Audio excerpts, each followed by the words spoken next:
નમસ્કાર, આપ જોઈ રહ્યા છો યુટીસી ન્યૂઝ।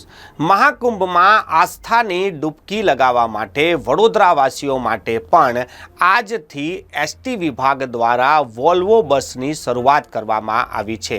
આ બસ દરરોજ સવારે 6:45 વાગે વડોદરા સેન્ટ્રલ એસટી ડેપો પરથી ઉપડશે અને આજે આ બસમાં પહેલો જથ્થો રવાના થયો છે। આ તમામ જે લોકો છે તે કુંભની આ યાત્રા કરશે અને આ યાત્રામાં 8,000 રૂપિયાનું પેકેજ રાખવામાં આવ્યું છે।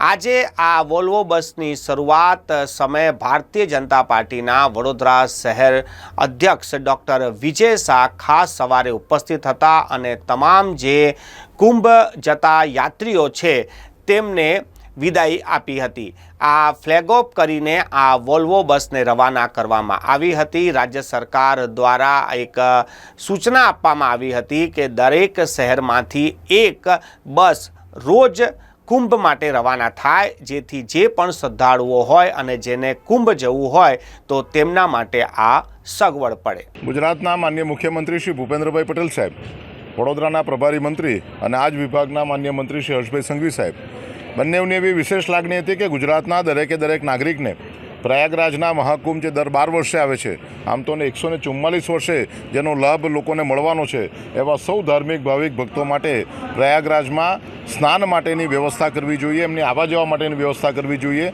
કે જેથી દરેક નાગરિકને એનો લાભ મળે।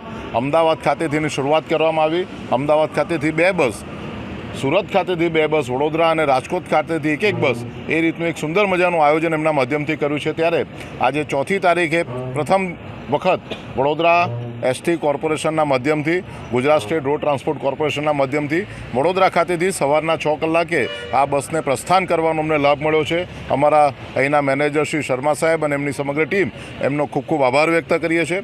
વડોદરા શહેરના દરેક ભાવિક ભક્તો જે લોકોને આ બસમાં મુસાફરી કરવી હોય, દરરોજ સવારના 6 વાગ્યાથી આ બસ ઉપડવાની છે અને 4 દિવસનો પ્રવાસ કરીને આ બસ પાછી આવવાની છે। બધી જ વ્યવસ્થા એ રાજ્ય સરકારના માધ્યમથી કરવામાં આવી છે। પ્રથમ દિવસે સાંજે 7 વાગે શિવપુરી ખાતેનું રોકાણ, બીજે દિવસે ત્યાં મહાકુંભમાં સ્નાન અને ત્રીજે દિવસે ત્યાંથી પરત આવીને ચોથા દિવસે વડોદરામાં પહોંચાય, એ પ્રકારની સુંદર વ્યવસ્થા જ્યારે માન્ય હર્ષભાઈ સંઘવી સાહેબના માધ્યમથી કરવામાં આવી છે, ત્યારે હર્ષભાઈનો સમગ્ર ટીમનો ખૂબ આભાર વ્યક્ત કરીએ છીએ। વડોદરાના દરેક લોકોને આનો લાભ લેવા માટેની અમારી વિનંતી છે।